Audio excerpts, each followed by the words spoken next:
high one there. It was easily flicked out of there by Jim Leighton. Now it's a call to Gascoigne. I think the interesting thing about that cross, Jerry, was not the cross itself. If the ball would have went to David Robertson, McCoist would have been pushing him out of the way. So forward come Hibs now in this final minute, looking for some consolation, but Andy Gorham is in the right spot yet again. Michael O'Neill it was who struck the shot, getting away from the challenge of Craig Moore, and right at the Rangers keeper.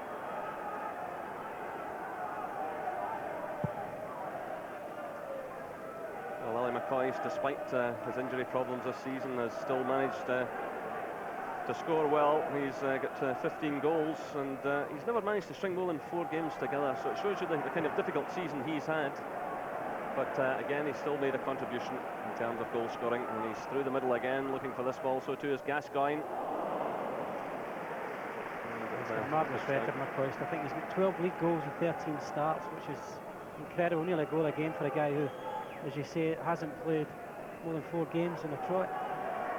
I mean, it's getting to another great exciting stage where the old firm Celtic, great credit to them for hanging in. They must get frustrated every time they see Rangers pick up another 3 points on a Sunday, but they're playing tremendously well, and it's going to be a tremendous run into the end of the season now. Of course, Celtic are going to face us in a few weeks' time when the game against Aberdeen is moved to the Monday night. Rangers will have played before them, so it'll be interesting to see how Celtic cope the way Rangers have had to in the last couple of weeks. Exactly, yes, it will be. But again, great credit to Celtic because they did this in the past when they had a couple of 4 away games. So here come Hibs now, and once again, well, Andy Gorham manages to scrape that one away. He's going to pick it up and thought better of it.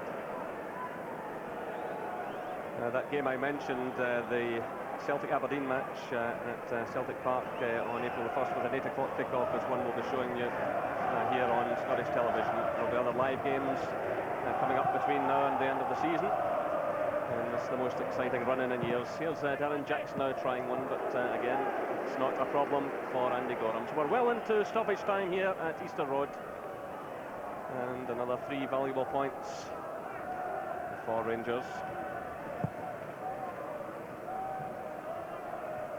Celtic must wonder what they have to do. I remember Rangers losing a championship years ago when they'd lost just the 1 game. Celtic have lost just 1 so far, but Rangers in the driving seat and they're still driving forward. And it's Laudrup lifting it over there. That would have been some goal. That would just sheer class. That would have just finished off the perfect day for Laudrup. He looks up, decides to try and flick it over Jim Leighton. I think a lot of people would probably look at this and say, I wonder if he meant it. Well, for me, he's definitely meant it. This is Laudrup. Great vision, awareness. That's beautiful talent. And the final whistle sounds. Rangers celebrate again. And there's the man who made it happen for them this afternoon. A brilliant game by Laudrup. He was involved in the first goal. It was an own goal by Mitchell, but great skill by Laudrup to create the situation. And then he played a nice 1-2 with Gascoigne. He was consoling his old mate Darren Jackson there. Gascoigne went down, Rangers got the penalty, and Laudrup made no mistake. The final score here at Easter Road is Hibernian 0, Rangers 2. Yeah, and that means the gap at the top of the championship is back to 3 points. A great result for Rangers. Join us after this break for post-match reaction. And remember, put your views on the game to the forum. Call now on 0500 404 000. Welcome back. Rangers beat Hibs 2-0 at Easter Road this afternoon, and Paul is at Easter Road with Brian Laudrup. Yeah, man of the match, Brian Laudrup. Could you enjoy it this afternoon? It was a real scrap. Well, yeah, but it was very, very important for Rangers to win this game, and we're very delighted about the 3 points we got that set us up for the Old Firm derby in 2 weeks' time, and obviously we're delighted. What about that first goal where you went in one of those solo runs and the pace on the ball gave Graham Mitchell a kind of difficult time? Well, yeah, I was a little bit surprised that I could take 2 or 3 players on because the pitch was very difficult to play on today, but I had a wee bit of luck as well, and fortunately for Rangers, we got 1-0 up. Now, the penalty last weekend, Gaza took it. Was there any discussion then before the match? Not at all. I just took the ball as soon as I saw we got the penalty. I was a little bit surprised that Coisty didn't take it, but then I found out he was on the bench, so that was the reason. This match had everything. Andy Goram's got some treatment there, an incident with a fan. And Richard Goughlin using him, I believe it's a calf knock. Well, yeah, hopefully we'll get our good captain back in 2 weeks' time, because he's very important for our team. But as I said, we won the game at the end of the day, and we're delighted. And you almost got a second just near the end. I think we can see that there. Some great skill from you.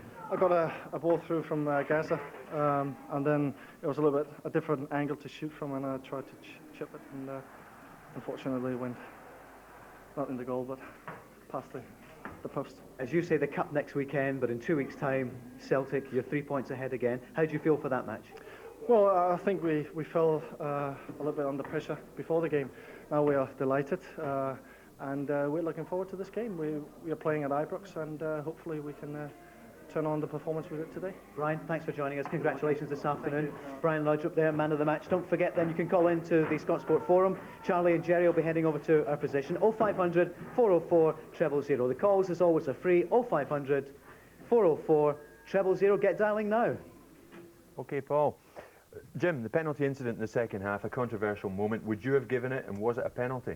Yeah, well, I think it was a penalty, Jim. Basically, Alec Miller had obviously deployed Farrell in the middle of the park to man-mark Gascoigne.